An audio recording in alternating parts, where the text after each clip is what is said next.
Alors, Saint-Esprit, on t'invite, comme on vient juste de prier pour les jeunes, nous aussi on a besoin, on décrète sur le 1236 une onction 10 fois plus intelligente qu'on n'a jamais vue sur cette terre. À cause du Saint-Esprit qui a été mis en nous, guide-nous, Saint-Esprit, instruis-nous, révèle-nous. Merci pour ton ministère. On se soumet, on s'abandonne entièrement au Saint-Esprit. Qui est d'accord? Amen. Alors, on peut s'attendre à des grandes choses. Moi, je suis toujours excité de voir ce que l'Esprit de Dieu va faire. Alors, on va continuer justement ce qu'on avait commencé. On est rendu à la partie 3, de voir dans l'Esprit. Hein? On avait vu dans Apocalypse chapitre 1, justement, ça dit, ce livre-là, le livre de l'Apocalypse, c'est un livre, le but du livre de l'Apocalypse, c'est juste d'enlever un voile pour qu'on puisse traverser la ligne du naturel. Hein? On a toujours vu les choses naturelles. Puis le livre de l'Apocalypse nous a été donné pour qu'on puisse traverser. En fait, on vit continuellement dans une demi-réalité. Donc, ça veut dire chaque fois qu'on regarde les choses, chaque fois qu'on regarde les gens, on vit dans la moitié de la réalité. C'est ce qui fait que notre vision de la réalité est fausse. Et le Saint-Esprit, ici, a permis que Jean puisse voir l'autre moitié qu'on ne voyait pas et qu'on ne voit pas naturellement. Et le Saint-Esprit nous a donné le livre de l'Apocalypse parce qu'on est appelé, en tant que croyants, on a reçu des yeux spirituels, on a reçu des oreilles spirituelles, on a reçu une intelligence spirituelle. Et pour développer ces habiletés-là spirituelles, bien, le Saint-Esprit a permis que Jean voie les choses pareil comme les anges les voient. Et pour nous aider à comprendre, les gars, vous interprétez mal la vie. Quand vous avez juste la moitié d'une réalité, hein, le monde physique qu'on regarde, toutes les dimensions spirituelles sont cachées. Et le livre de l'Apocalypse nous a été donné pour dire, va plus loin. Il y a une autre moitié de réalité que tu n'as jamais encore connue et Dieu veut qu'on la connaisse. C'est pour ça, comme on a vu la semaine passée dans Apocalypse 1:3, heureux ceux qui lisent la parole de la prophétie de ce livre. Pourquoi? Parce que c'est en train de complètement développer, de faire grandir, d'accroître ta conscience des royaumes spirituels.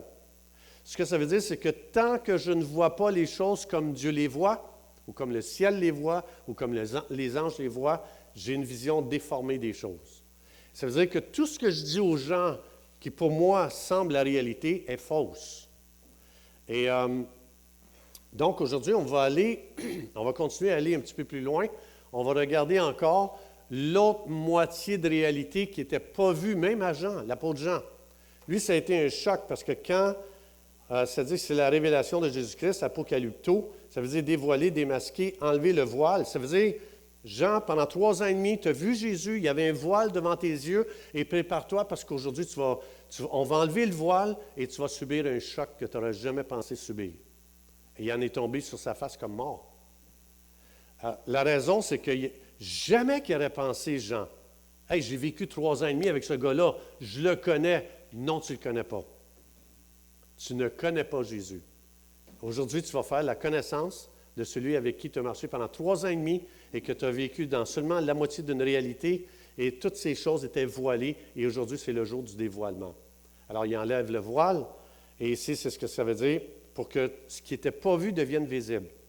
Alors, ici, il donne la description. On a vu, il voit ici pour la première fois, il voit l'autre moitié de Jésus qu'il n'avait jamais encore vu. Non visible, caché, les dimensions spirituelles, cachées, les royaumes spirituels cachés. Fait que tout ce qui est sorti de la bouche de Jean, avant cette révélation, c'était à moitié vrai. C'était à moitié vrai. Et là, ici, il va avoir une vision complète, totale de Jésus. Alors ici, comme on a vu, Jésus, il voit Jésus qui avait des yeux comme une flamme de feu, assez weird. Ensuite, il va le voir ici, dans sa bouche sortait une épée Rhomphaia, qu'on a vu la semaine passée, aiguë à 2 tranchants. Et aujourd'hui, on va aller dans une autre révélation concernant Jésus, qui est celle-ci. Et son visage était comme le soleil lorsqu'il brille dans toute sa force dynamis. Force. Tout le monde ici, dans sa vie, a déjà vécu une journée, soit sur le bord de la plage, de la mer, gros soleil, pas de nuages, et tu passes 8 heures sur le bord de la plage, au gros soleil, ou peu importe, et puis, bang, il se passe quelque chose d'extraordinaire. Hein? Qu'est-ce qui s'est passé ce jour-là? Tu es passé de blanc à rouge, comme Gilles, son chandail. Alors, ça a été toute une révélation. Ça a été toute une révélation ce jour-là, la première fois que tu as pogné un coup de soleil. Bon, ça faisait un peu mal. Pour ceux qui mettent de la crème solaire, je vous encourage à aller voir Gilles, qui a étudié profondément ce sujet-là. Allez le voir, c'est quoi la crème solaire. Je ne suis pas ici pour expliquer ça aujourd'hui. Mon frère Gilles va vous expliquer ça. Très, très bonne explication. Et puis, mais ici, moi, le but, c'est que, incroyable que tu as passé quelques heures sous un soleil, sans nuages, et il s'est passé quelque chose de miraculeux. Tu n'as fait aucun effort et ton aspect a complètement changé.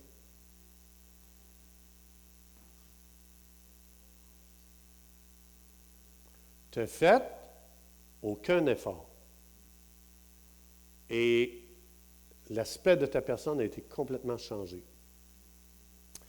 Alors, ce que le Saint-Esprit est en train de nous expliquer ici, vous allez dans vos églises voir des gens qui vont dire, des croyants qui vont dire, « Hey, là, ça n'a pas de bon sens, je suis chrétien, là, il faut que ça change dans ma vie.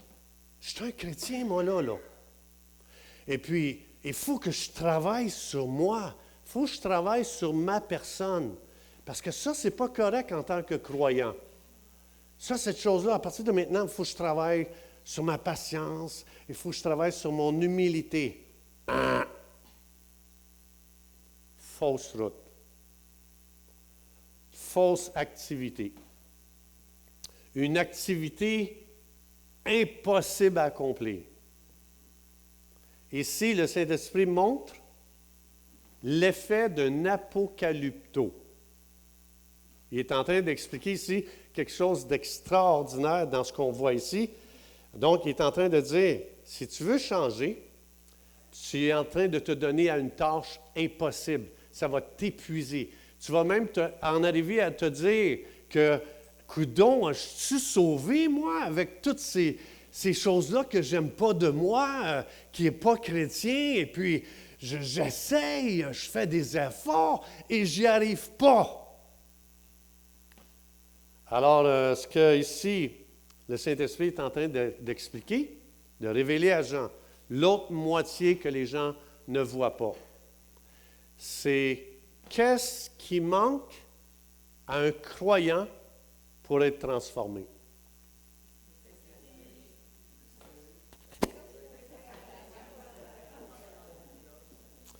Alors, ça veut dire, ce qui lui manque, c'est exactement la même expérience que Jean, de vivre un apocalypsis. C'est-à-dire, le Saint-Esprit nous a été donné pour franchir la ligne du naturel pour entrer dans les réalités spirituelles. Et d'inviter le Saint-Esprit, je l'ai lu tantôt, Jean 16, 13, le Saint-Esprit, lui, il nous a été donné, ça dit, il va te prendre par la main, il va t'amener l'autre bord du voile pour que tu commences à voir qui Jésus est pour toi, et ça va te transformer.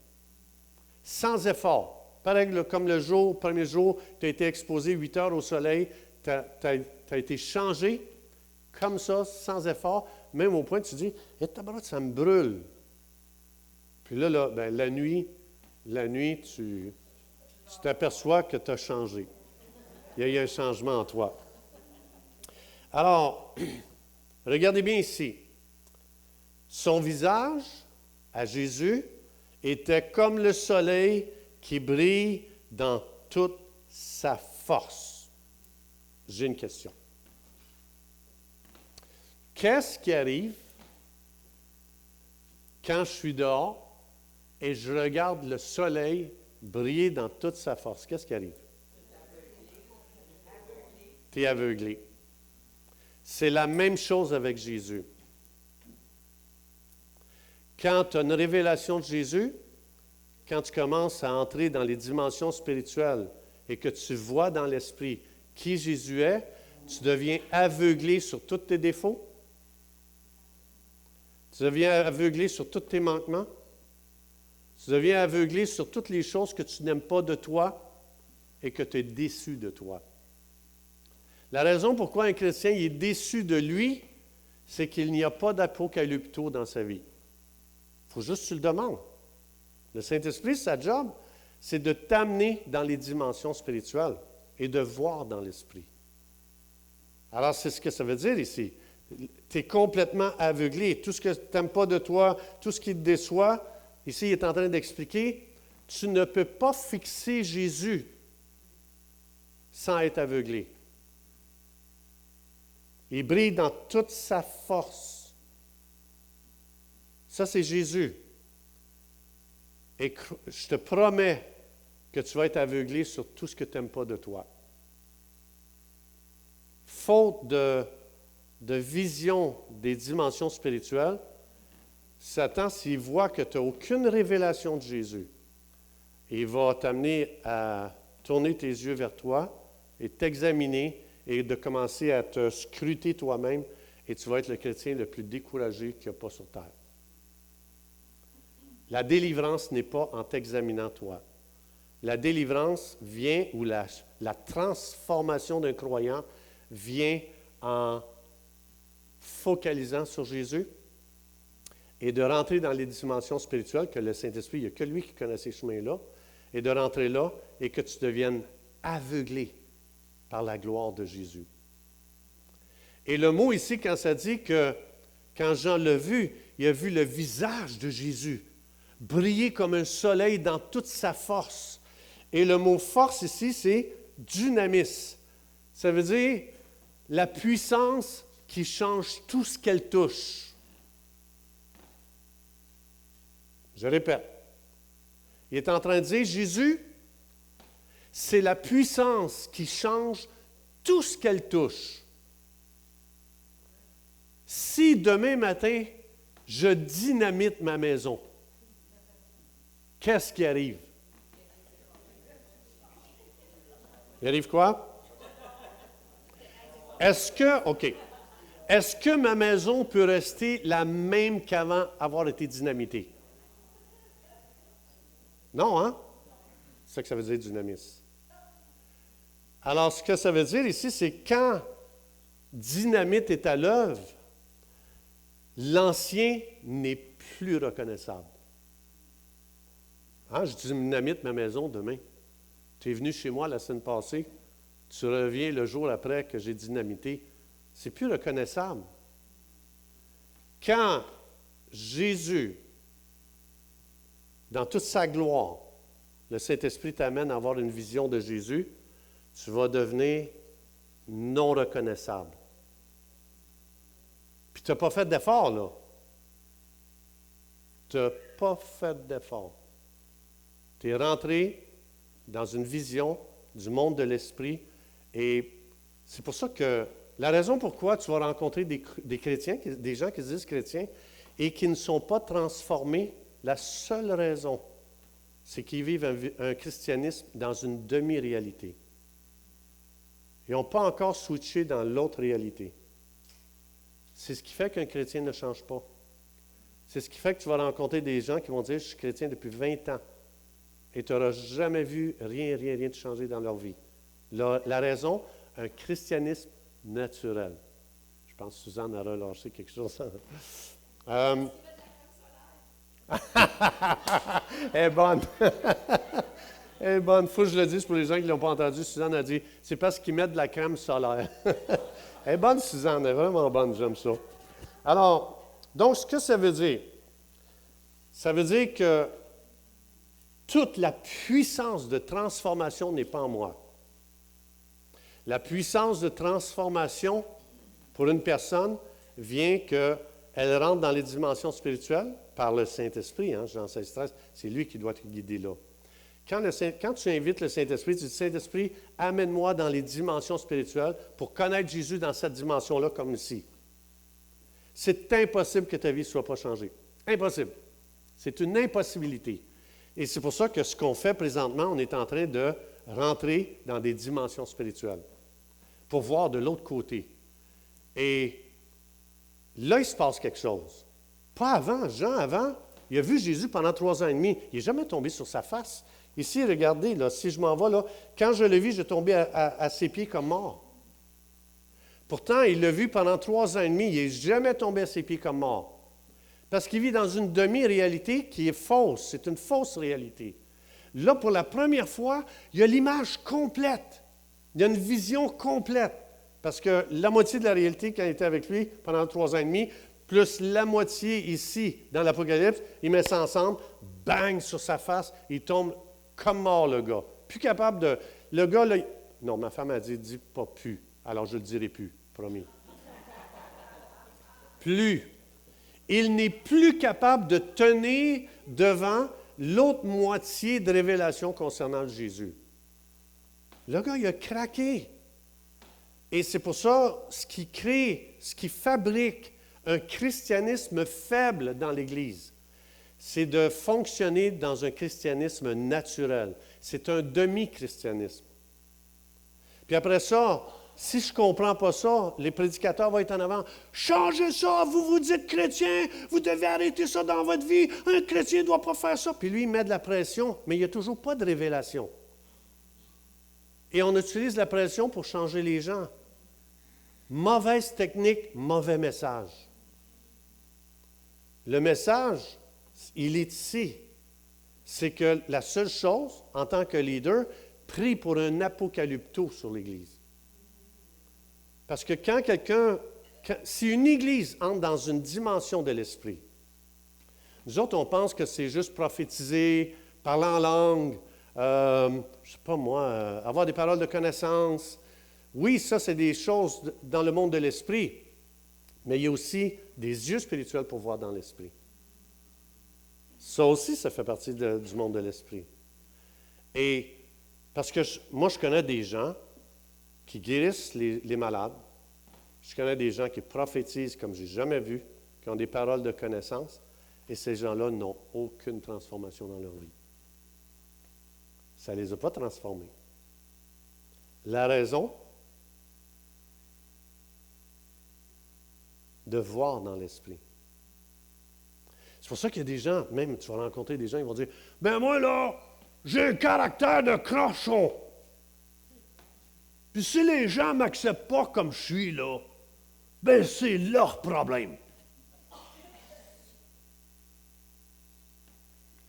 Moi, dans ce temps-là, je dis, ça y prendrait un petit coup de soleil, il me semble, à cette personne-là. Il me semble qu'elle aurait besoin de cuire pendant 8 heures au soleil. Autrement dit, avoir un apocalypsis, puis il n'y aura pas de crème solaire pour cette personne-là. Et puis, elle a juste besoin d'un coup de soleil. Et de parler comme ça, moi, si les gens ne m'acceptent pas comme je suis, c'est leur problème. De parler comme ça, c'est de vivre juste dans une demi-réalité très naturelle comme croyant. Et parce que dans Galates 2,20, ça dit quoi? Fort, vas-y fort. Plus fort. Ce n'est plus moi qui vis, c'est Jésus-Christ qui vit en moi. Dites-moi, est-ce que Jésus a un caractère de cochon? Non. Alors pourquoi je dis, ben moi là, je fais comme ça, si les gens ne m'acceptent pas comme je suis, ben je dis c'est eux autres qui ont un problème. Tu es en train de dire, puisque Galates 2,20 dit, c'est plus toi qui vis là. Tu dis, je crois en toi Jésus, ça veut dire, il vit en toi. En disant, j'ai un caractère de cochon, tu es en train de dire, puisque c'est plus toi qui vis, c'est qui? C'est Jésus. Alors, je ne peux pas dire des paroles comme ça. Ça ne se dit pas. Parce que c'est plus toi qui vis. Et c'est plus une question que tu es, moi je suis colérique, moi je suis impatient, moi je suis orgueilleux. C'est un apocalypsis qui manque. Et c'est pour ça qu'on ne peut pas mettre de la pression sur les gens. Change! On ne peut pas faire ça. On peut dire, je vais prier pour que tu aies un coup de soleil. Là, il va te demander, qu'est-ce que tu veux dire? Tu dis, bon, je te donne l'adresse du 1236, va écouter, voir dans l'esprit 3. Alors, l'idée, c'est que c'est pour ça qu'on met de la pression sur les gens, au lieu de dire, Dieu dit, hey, preacher, au lieu de mettre de la pression sur mes enfants, pourquoi tu ne pries pas pour que cette Église ait un apocalypsis? Toute pression qu'on met sur les gens, c'est empêcher le Saint-Esprit de faire un travail dans leur vie. Ici, c'est le Saint-Esprit qui a fait ça. Il n'y a pas eu de pression. On n'a pas besoin de pression. On a besoin de révélation. C'est ça qu'on a besoin. Qui est d'accord? OK. Bon, bien au moins, j'ai du monde qui est d'accord avec moi. Alors, tu vas me dire, oui, mais les gens, il y en a des gens qui changent. Puis je veux dire, ils n'ont jamais eu cette révélation-là. Tu as raison. C'est vrai. Alors, il y a une contrefaçon à la transformation aussi. Hein? Tu as des vrais... Hey! J'aime l'esprit de bottine ici aujourd'hui. J'aime ça, moi. Écoutez, moi, je suis toujours comme ça, là, comme ces gens-là qui viennent de faire. Je suis toujours comme ça, puis souvent, les gens vont dire « Hey, esprit de les gens sort de ce corps. » Tu sais, des ça aux autres. J'aime les blagues. J'aime rire. J'aime ça rire. Ça fait du bien. Ça guérit, hein, rire? Vous savez ça? Alors, donc, avant que Pierre me dérange, là, j'étais rendu où? OK, oui, c'est ça que je disais. Alors, oui, c'est vrai qu'il y a des gens qui changent, absolument. Et il y a des gens qui peuvent changer profondément. Et ça, c'est une contrefaçon. Ici, le Saint-Esprit dit, la seule façon de changer, c'est d'être exposé à Jésus qui est le soleil éclatant, que lui seul a la puissance de transformer, dynamisme, de changer quelque chose. Alors, c'est ce que ça dit. Tu vas dire, oui, mais il y en a qui changent, c'est vrai. Moi, quand je lis la vie des pharisiens, il n'y a personne ici qui va à la cheville d'un pharisien. Il paye sa dîme, il prie, il jeûne. Hey, il en fait des affaires. Tu regarderais ces gens-là, tu dirais, boy, wow, check ces gens-là. Oui, mais ça le produit. Les gens, ils ont tellement fait des efforts par eux-mêmes, sans Dieu. Ils n'ont pas de révélation.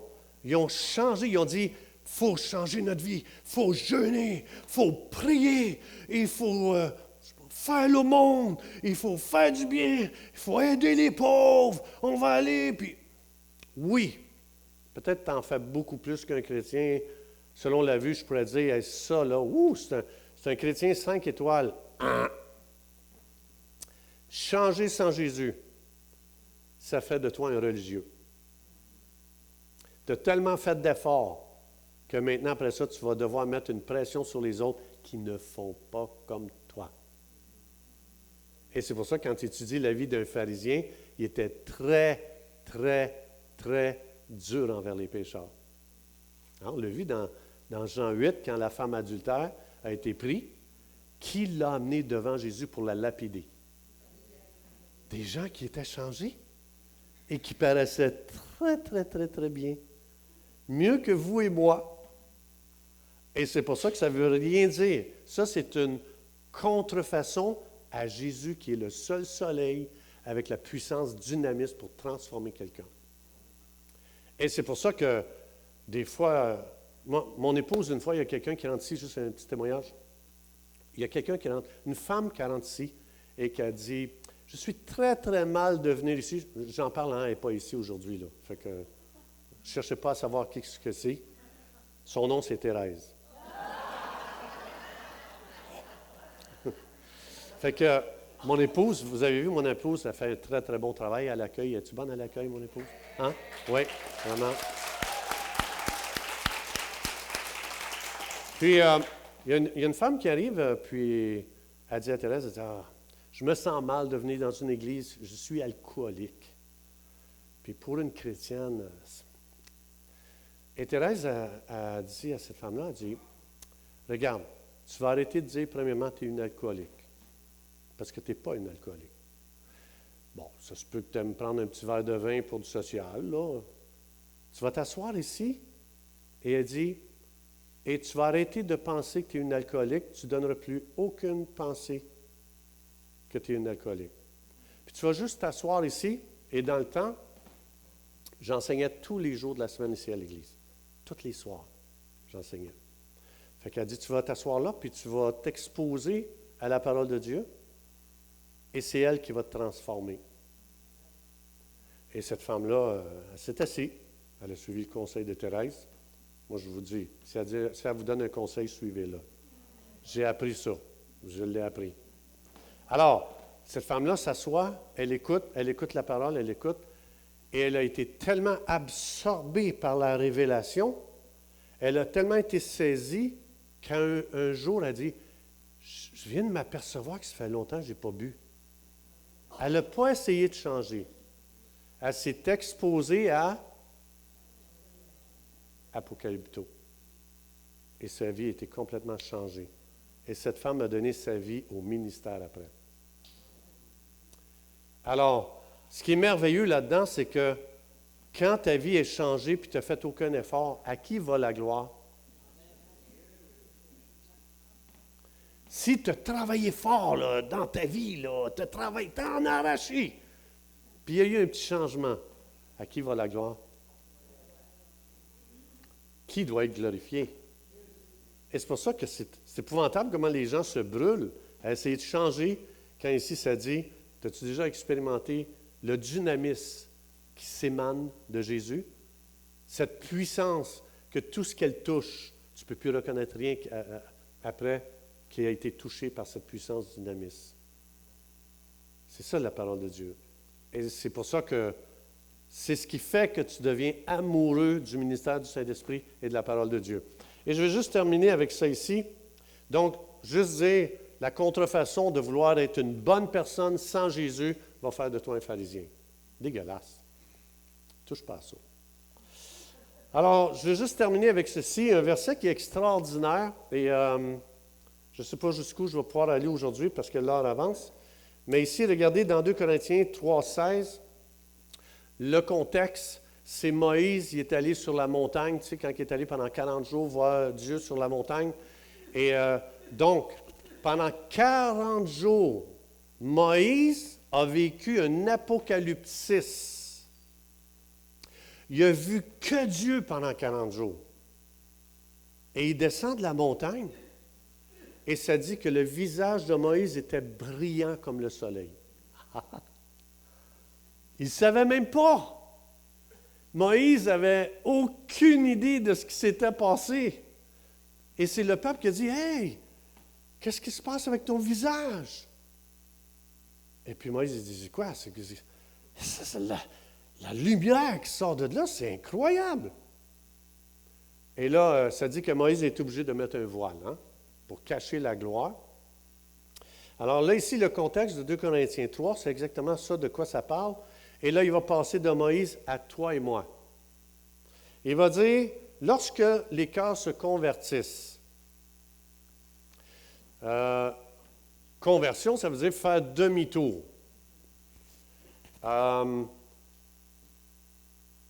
Lorsque les cœurs se convertissent au Seigneur, qu'est-ce qui se passe?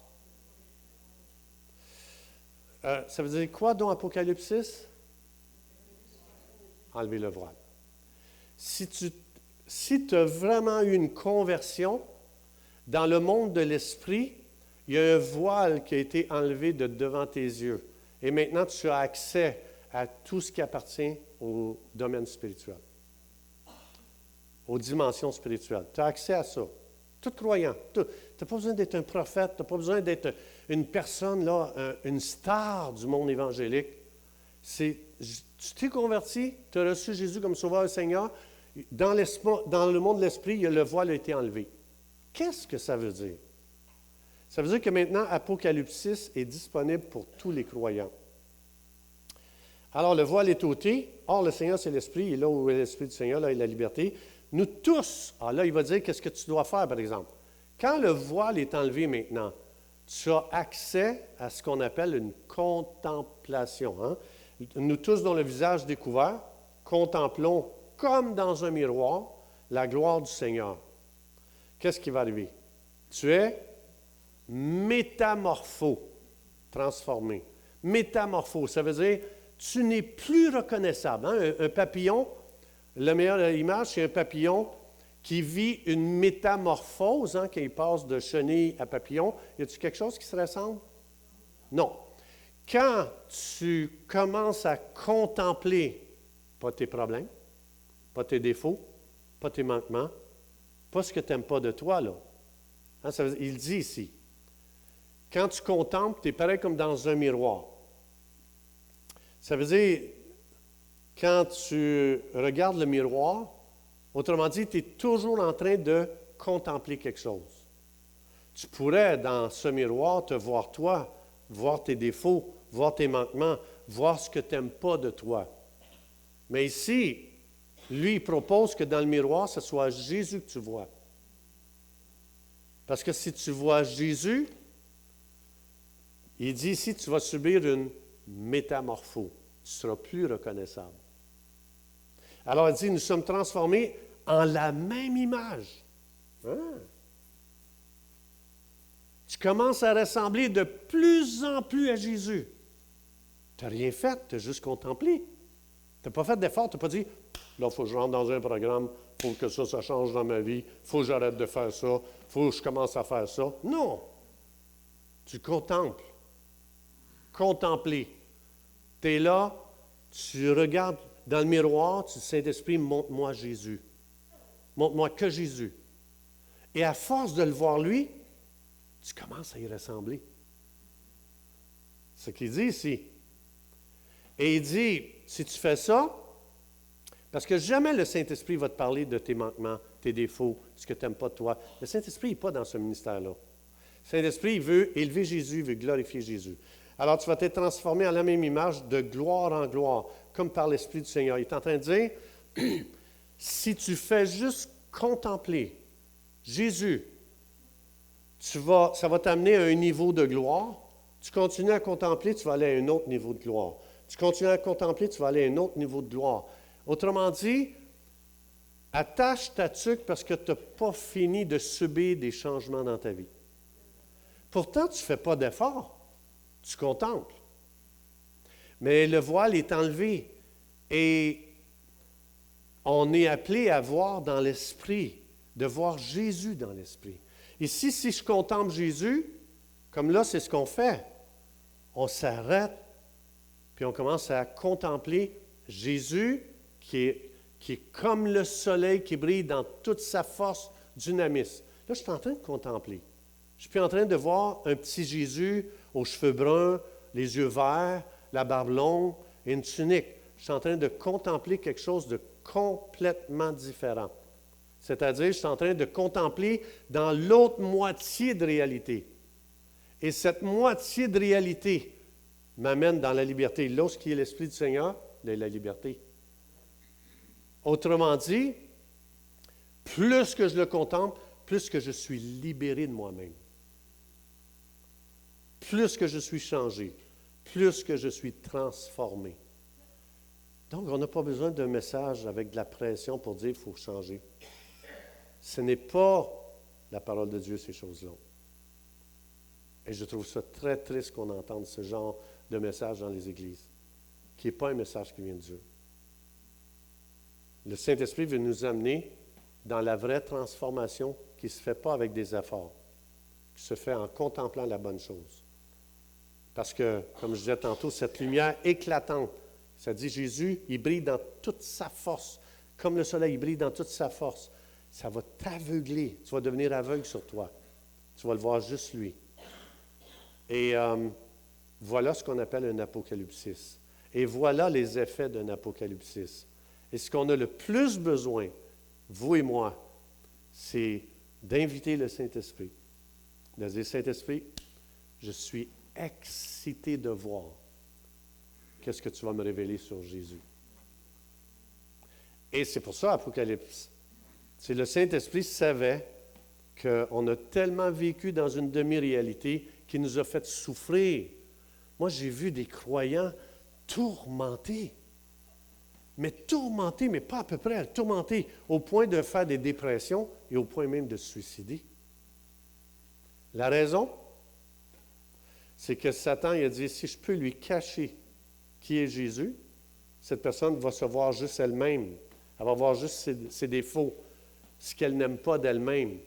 Puis ensuite de ça, le diable il vient et dit, « Ah, tu te dis chrétien, c'est honteux ce que tu viens de faire, c'est honteux comment tu vis. » Et le Satan, c'est un spécialiste accusateur. Il veut accuser les pères de famille, il veut accuser les mamans, il veut accuser les épouses, il veut accuser les époux, il veut accuser les enfants. Il est toujours en train d'accuser. Fait que s'il vous plaît, preacher, lâchez l'Église. Déjà, elle se fait battre la semaine. On n'a pas besoin de battre l'Église et on ne doit pas faire ça. On doit amener une révélation de Jésus-Christ à l'Église. C'est ça qu'on doit faire. Cette révélation va transformer l'Église. Cet apocalypsis va changer les gens. Alors, dans le nom de Jésus, je relâche sur le 12-36, je relâche une onction d'apocalypsis dans la vie de chaque personne ici. Dans le nom de Jésus, je prophétise que Satan va perdre tout son pouvoir de vous agripper et de vous amener dans un coin puis de vous disqualifier. Dans le nom de Jésus, j'appelle la révélation de Jésus-Christ tellement puissante que tu ne verras plus rien d'autre que la gloire de Jésus-Christ pour ta vie. Et je viens lier dans le nom de Jésus, par l'autorité que Jésus m'a donnée, et surtout en étant ici en avant et à enseigner la parole de Dieu, je viens lier toute activité du démon, des ténèbres dans vos vies dans le nom de Jésus. Et je délie dans le nom de Jésus un esprit de révélation et un esprit de gloire qui va vous transformer à tel point que vous allez subir un super coup de soleil. Et que les gens vont dire, coudonc, je ne te reconnais plus. Qu'est-ce qui est arrivé dans ta vie? C'est quoi ton programme? C'est quoi juste tes méthodes, ta technique? C'est quel cours tu as suivi? Tu vas pouvoir dire, j'ai juste eu un coup de soleil. Hein? Qu'est-ce que tu veux dire? Oui, dynamis. Ah, ben là, tu me troubles encore plus. Là, je veux dire, tu es rendu mystérieux. Et toute la gloire va aller à Jésus. Et ça va donner de l'espérance aux gens, que ça fait longtemps qu'ils veulent changer des choses dans leur vie, puis ils n'y arrivent pas. Ça va leur donner de l'espérance, parce qu'ils vont réaliser que ça ne repose plus sur eux. Ils n'ont plus à essayer de faire ou de devenir. Ils ont juste à venir à Jésus et dire, je m'expose à ton soleil. Et moi, je trouve ça magnifique quand j'entends des témoignages des gens dire, hey, tu sais pourquoi? Mes amis ne me reconnaissent plus, ma famille ne me reconnaît plus. Moi, j'ai essayé naturellement. Quand je me suis converti, j'avais les cheveux là. Puis j'ai dit, bon, il faut qu'il y ait une transformation dans ma vie. Je me suis coupé les cheveux jusque-là. Mais c'était pas un coup de soleil, ça. C'était un coup de ciseau. C'est pas pareil. C'était un coup de ciseau. Bon, je n'avais pas encore lu l'Apocalypse.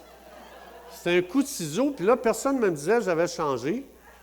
Fait que j'ai dit, ça me prend un autre coup de ciseau. Fait que je n'ai donné un autre là. Mais c'était toujours le même commentaire. Fait que j'ai donné un autre coup de ciseau là. Je disais, là, je n'irai pas plus que ça. Là, ça me prend un autre moyen de... Mais c'est ça. Fait que, Saint-Esprit, merci pour la parole de Dieu. Merci pour les dimensions spirituelles. Et j'appelle une vision complète des gens, des choses, de notre monde, de la vie.